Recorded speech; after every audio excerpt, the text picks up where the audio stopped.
అంటే ప్రతి ఒక్కరు కూడా అండి ఆధ్యాత్మిక మార్గంలోకి రాగానే వస్తున్నారు లేదా నేర్చుకున్నాను ధ్యానం చేయండి ధ్యానం చేయండి ధ్యానం చేయండి అంటే ధ్యానం అంటే అంత సులువు అండి అయితే ధ్యానం చేయండి అని చెప్పడం అంత ఈజీనా ధ్యానం చేయడం అంటే అంత సులువు అందరికీ అందించే సులువైన ప్రక్రియ దానికి ముందు ఏమి సాధనలు అవసరం లేదా దానికి ముందు చేయవలసినటువంటి ప్రణాళికలు ఏమి లేవా దానికోసం మాస్టర్ గారు ఏమైనా చెప్పారండి ధ్యానము అనేది ఎవరైనా చేయొచ్చండి. ధ్యానం చేస్తే ఎవరికైనా ఫలితాలు వస్తాయి. కానీ ఆ ఫలితాలు ఎలా ఉంటాయి అనేది ఆయన స్పష్టంగా చెప్పారు. అష్టాంగ యోగ విధానంలో 7వ స్టెప్ ధ్యానం అనేది యమ నియమ ఆసన ప్రాణాయామ ప్రత్యాహార ధారణ ధ్యాన సమాధి స్థితులు. మనం 7వ మెట్టుకు డైరెక్ట్గా వెళ్ళిపోతున్నాం. కానీ 7వ మెట్టుకు అది యమ నియమాలతో మొదలు పెట్టాలి. ఫస్ట్ యమాలు అహింస సత్యము అస్తేయము బ్రహ్మచర్యము. మొట్టమొదటి అహింసతో మొదలు పెట్టాలి మన జీవితాన్ని. అసలు యమ నియమాలు పాటిస్తేనే చాలా మిరకల్స్ వస్తాయి అనేవారు. అహింస కరెక్ట్గా మనం పాటిస్తే మన సన్నిధానంలో ఎవరి దగ్గర వైరం ఉండదు. సత్యం పాటిస్తే 12 ఏళ్ళు మనం సత్యం కనుక పాటిస్తే మనం ఏదంటే అది అయిపోతుంది. పతంజలి యోగ సూత్రాలు ఉంటుంది కదండి. చేత మీ జీవిత విధానం మారాలి అనేవారు. సెకండ్ టైం మాస్టర్ అమలాపురంలో 94లో కలిసినప్పుడు అన్నారు గాయత్రి మంత్రం మనం ప్రచారం చేస్తే ఇంటింటికి ప్రచారం చేస్తే రామ అనేవాడు ఓం భూస్వాహ అంటారు. అది కాదు ముఖ్యం, జీవిత విధానం మారాలి అన్నారు. అలాగే ధ్యానం కూడా మన జీవిత విధానం మారాలి. ఇక్కడ యమ నియమాల ద్వారా మన జీవిత విధానం మార్చుకోకుండా ధ్యానం చేస్తే మీరు రాక్షసులు అవుతారన్నారు ఆయన. ఇప్పుడు ప్రపంచంలో టాప్ పొజిషన్లో ఉన్న ప్రతి వ్యక్తి అద్భుతమైన మెడిటేటర్ అని చెప్పేవారు ఆయన. ధ్యానం అంటే ఏంటి? ఒకే విషయం గురించి అనేక కోణాల్లో ఆలోచించడం. ఇప్పుడు ఎలాన్ మస్క్ ఉన్నాడు, అతను నేను మార్స్ మీద స్పేస్ షిప్ పంపించి కాలనీలు కట్టాలి అనుకున్నాడు.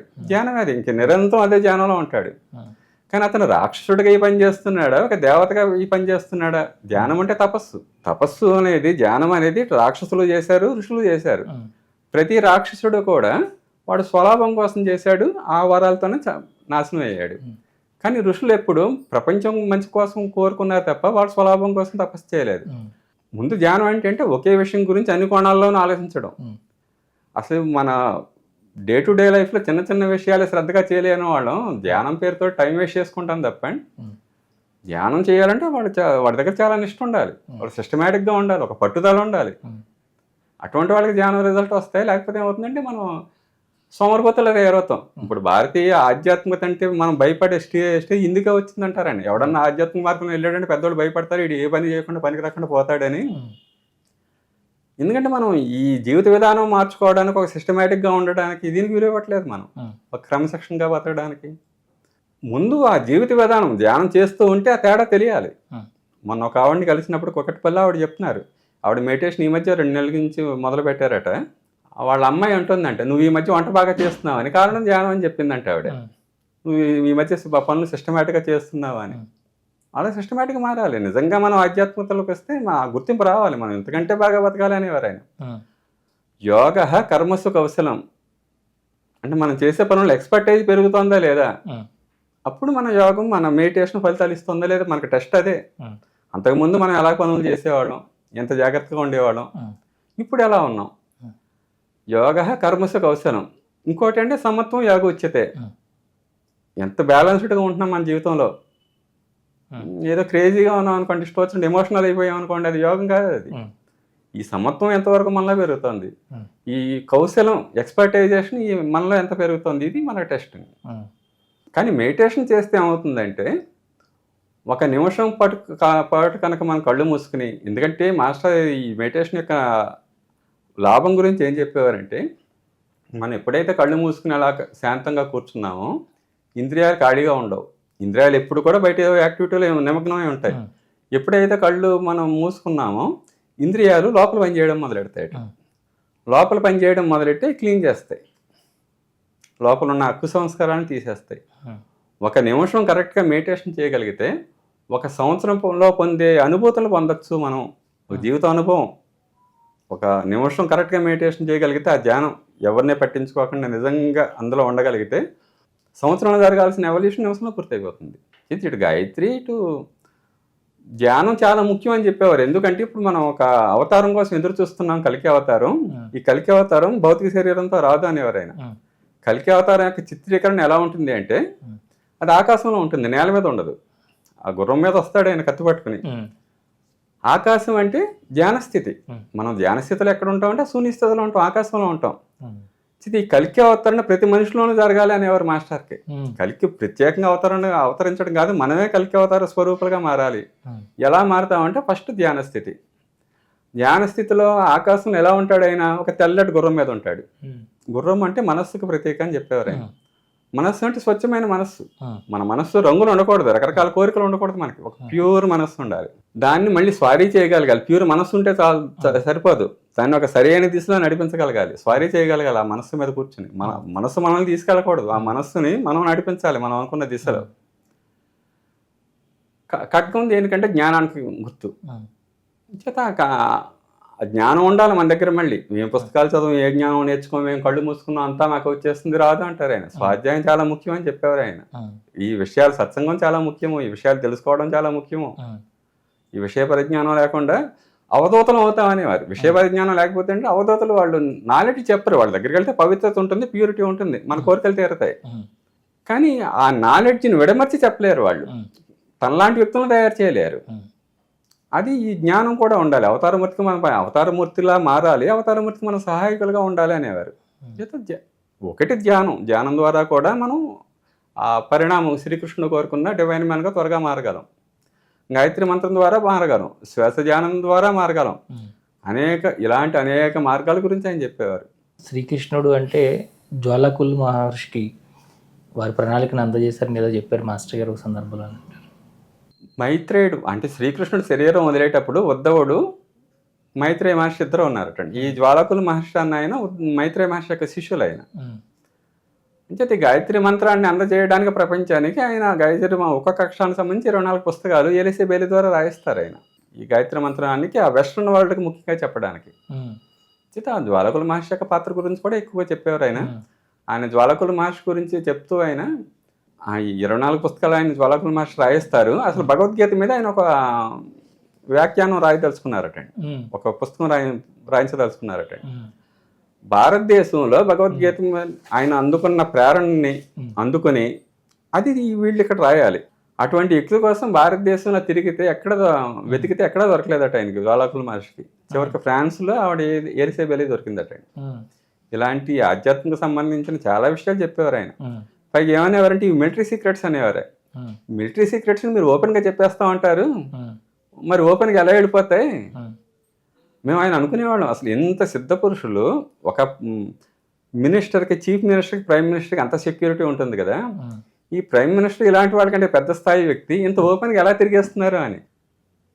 ఆ చుట్టూ ఆ పొరలు అలా కమ్మేసి చాలా చిన్న స్థాయిలో ఆయన ఉనికిని ఉంచుకుంటూ ఆయన అలా తిరిగి అద్భుతమైన జ్ఞానం అందజేస్తారండి. గాయత్రి మంత్రం గురించి ఆయన చెప్పిన వివరణలు కానీ, మెడిటేషన్ గురించి కానీ, ముఖ్యంగా సూర్యకిరణ విజ్ఞానం గురించి కానీ, చాలా తాంత్రికుడు కూడా ఆయన.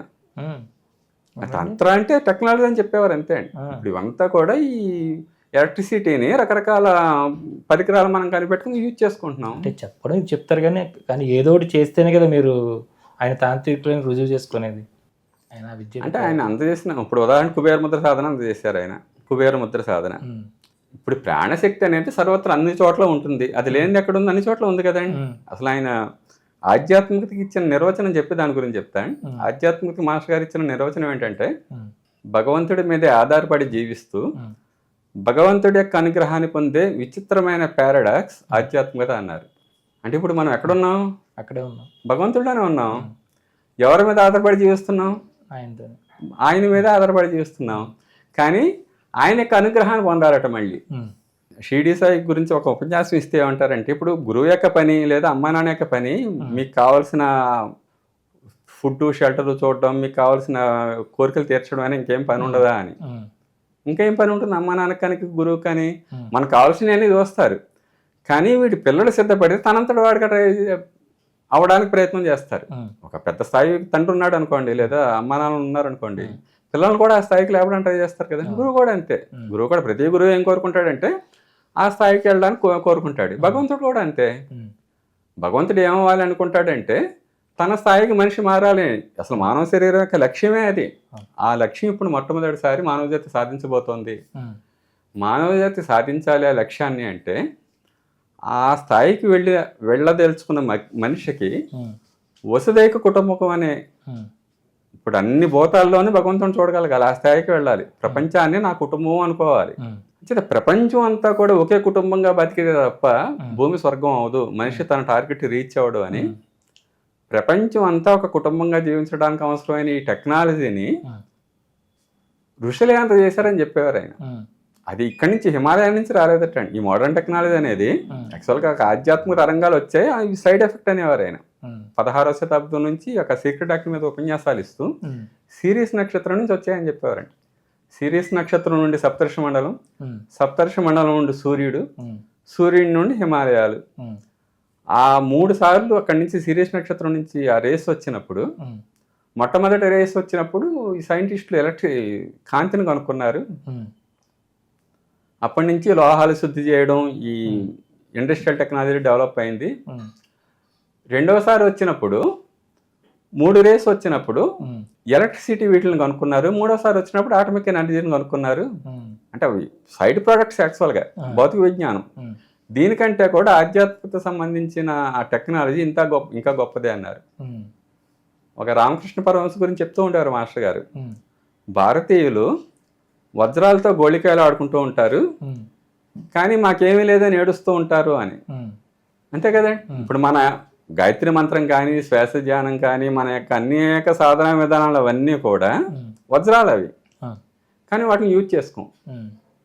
కుబేరముద్ర సాధన గురించి ఆయన చెప్తూ మొత్తం అనంతంగా ప్రాణశక్తి ఉంది. ఆ భగవతత్వం అనండి, ప్రాణశక్తి అనండి, ప్రాణశక్తి యొక్క పర్యాయ పదం కదా, భగవంతుడి యొక్క పర్యాయ పదం ప్రాణశక్తి అనేది అనంతంగా ఉంది. దాన్ని మన ద్వారా మనం ఆకర్షించుకుని మన యొక్క అన్ని సమస్యలు తీర్చుకోవచ్చు. ఆ ప్రాసెస్లో ఏముంటుందంటే మనల్ని మనం క్లీన్ చేసుకుంటాం. ఆ కుబేరముద్ర సాధనలో ఆ ప్రాణశక్తి పైనుంచి వచ్చి మనల్ని, మన మనస్సుని, మన శరీరాన్ని క్లీన్ చేసేస్తుంది. ఇది క్లీన్ అవ్వకపోతే అది దిగదు. తర్వాత కుబేరముద్ర వేస్తాం. కుబేరముద్రలో ఈ ముద్రలు మనలో ప్రాణం అపానం ఉన్నప్పుడే ఈ 2 ప్రాణం అపానానికి సింబాలిజం అని చెప్పి మనలో ఈగోయిజం ఉంటుంది. ఆ ఈగోయిజమే మన యొక్క ఈగోయిజమే మనమే అడ్డుపడతాం భగవత్ శక్తికి. అది పోవాలి. ఆ ప్రాసెస్ మొట్టమొదటి ఏంటంటే ఆ ప్రాణముద్రతో క్లీన్ చేసుకుంటాం. కుబేర ముద్రలో మన సమస్యలు సాల్వ్ చేసుకుంటాం. తర్వాత ధ్యాన ముద్ర. ఆ ధ్యాన ముద్రలో ఎప్పుడైతే మనం కూర్చున్నాం అప్పుడు భగవంతుడికి కావాల్సినట్టు వ్యక్తులుగా మనం మారుతాం. ఆ గురువులకు కావాల్సిన వ్యక్తులుగా మనం మారుతాం, పనిముట్లుగా మారుతాం. ఆ భగవతత్వం అప్పుడు మనలో పనిచేయడం మొదలెడుతుంది. ఈ కుబేర సాధన ఏ ముద్ర ఎంతసేపు చేయాలి, ఏ సమయంలో చేయాలి, ఎవరు చేయాలి, దానికి ఏదైనా మంత్రం ఉందండి? చెప్పారు గురుగారు. కుబేర ముద్రకు ప్రత్యేకంగా మంత్రం లేదండి, కేవలం అది ప్యూర్ తంత్రమే. ఆ కుబేర ముద్ర సాధనలో మొట్టమొదట మనం పద్మాసనం వేసి కూర్చుంటాం. చిన్న ముద్రలో కూర్చుని ఆ ప్రాణశక్తితోటి పైనుండి ఆ బ్రహ్మరంధ్రం నుండి ఆ ప్రాణశక్తి ప్రవహిస్తోంది అని ఊహిస్తాం మనం.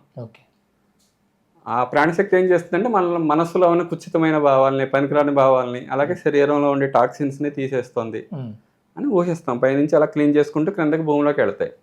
మళ్ళీ మూలాధారం నుంచి సంజీవని శక్తిదారులు ఇప్పుడు భూమిలో పడిన మనం అంతా కూడా ఎరువుగా మారి మళ్ళీ ఒక వృక్షానికి అవి ఎరువుగా మారుతుంది. మనం అంతా కూడా ఆ వృక్షానికి కావాల్సిన, ఒక బీజానికి కావాల్సిన శక్తి అంతా భూమి ఇస్తుంది మనకి. అలాగే అప్పుడు భూమిలోంచి మళ్ళీ ఒక సంజీవని శక్తిదారులు పైకి వెళ్ళి మనకు కావాల్సిన తిరిగి ఆ శక్తిని, ఉత్సాహాన్ని ఇస్తుంది. ఇది ఒక 5-6 సార్లు అనుకుంటాం ఆ ప్రాసెస్ని. తర్వాత కుబేరముద్రలోకి వస్తాం. కుబేరముద్రలోకి వచ్చి మనకు కావాల్సిన కోరికలు లేదా మనకు కావాల్సిన సమస్యలు క్లియర్ చేసుకుంటాం. అంటే కుబేరముద్ర కూడా చిన్న ముద్ర పెట్టినట్టుగానే పెట్టాలంటే దానికి ఏమైనా పోస్టర్ వేరే ఉందా? పద్మాసనంలో కూర్చుంటాం. సేమ్ కూర్చుని కాళ్ళపైన పెట్టుకోవాలా ముద్రని? కాళ్ళ మీద మోకాళ్ళ మీద పెట్టుకుంటాం. దీని మీద మనం దృష్టి ఉండకూడదు. మనం మోకాళ్ళ మీద పెట్టుకోగలిగాం అనుకోండి, ఇంకా ఆ ముద్ర అలాగే ఉంటుంది. అంటే మనలో ఎప్పుడైతే అహంకారం పక్కకి వెళ్ళిపోయిందో ప్రకృతి యొక్క శక్తి మనలో ప్రవహిస్తుంది అని. ఇప్పుడు మనం గాయత్రి మంత్రం ద్వారా కానీ, ఏ ఆధ్యాత్మిక సాధన ద్వారా కానీ మనం సాధించాల్సింది ఏంటంటే పూర్ణత్వం. పూర్ణత్వం ఉన్న చోట ఏ సమస్యలు ఉండవు. అంటే ఎప్పుడైతే మన అహంకారం పక్కకి వెళ్ళిపోయిందో ఆ ప్రకృతిలో ఉండే ప్రాణశక్తి మనలోకి రావడం ద్వారా, మన జీవితంలోకి రావడం ద్వారా మన జీవితంలో ఉన్న ఎగుడు దిగుల్ని సరి చేసేస్తుంది. అనేక మంది వ్యక్తుల జీవితాల్లో నేను కూడా అనేక సందర్భాల్లో దీన్ని యూజ్ చేసుకుని ఆ ఫలితాలు పొందానండి. అంటే మనకే కాకుండా మన స్నేహితులు ఎవరైనా సరే, మన కుటుంబ సభ్యులు అంటే అందులో స్నేహితులు కూడా వస్తారంటారు. ఎవరికైనా సరే దీని ద్వారా మనం సాల్వ్ చేయొచ్చు. ఆ సమస్యలు తీర్చుకున్న తర్వాత ధ్యాన ముద్ర. అంటే ఈ సాధన అందించడం వల్ల మాస్టర్ గారికి లేదా ఆ ఋషులకు ఉన్న కోరిక ఏంటంటే మనం ఈ విద్యను అందించే వ్యక్తులుగా మారాలి అని, ఉమ్, వాడి పనులు చేసి పెట్టాలి అని. ఉమ్, మీరు కూడా పురాకృత యోగులే, ఉమ్, అందుకే అప్రాకృత యోగులైతే ఆయన లాస్ట్లో అంటారు కూడా, అందుకే మీరు ఈ సాధన చేయడం ద్వారా త్వరగా మీలో యోగశక్తులు బయటకు వస్తాయి అని. మరి మేము పురాకృత యోగులం అయితే మాకు ఇన్ని సమస్యలు ఏంటండి అంటారు మీరు. ఉమ్, హనుమంతుడికి పుట్టుకతోనే పుట్టినప్పటి నుంచి అనేక వరాలు పొందాడు అతను. ఉమ్, కానీ అటువంటి వ్యక్తి వారిని చూసి భయపడుతూ ఋషిముఖ పర్వతం మీద దాక్కోవాల్సి వచ్చింది. ఉమ్, ఆయన ఎప్పుడైతే రాముడి యొక్క పని చేయడానికి సిద్ధపడ్డాడో అప్పుడు ఆయనలో శక్తులన్నీ మళ్ళీ బయటకు వచ్చి ఆయన తన కార్యాన్ని పూర్తి చేశాడు. ఉమ్, అలాగే మీరు ఎప్పుడైతే ఈ గురువుల కార్యక్రమం చేయడానికి సిద్ధపడతారో మీలో అప్రాకృతమైన యోగం అంతా కూడా ఇప్పుడు బయటకు వస్తుంది, యోగ శక్తులన్నీ కూడా. ఉమ్. ఆ యోగ శక్తులు బయటకు రావడానికి ఈ ముద్ర బాగా ఉపయోగపడుతుంది, ధ్యాన ముద్ర.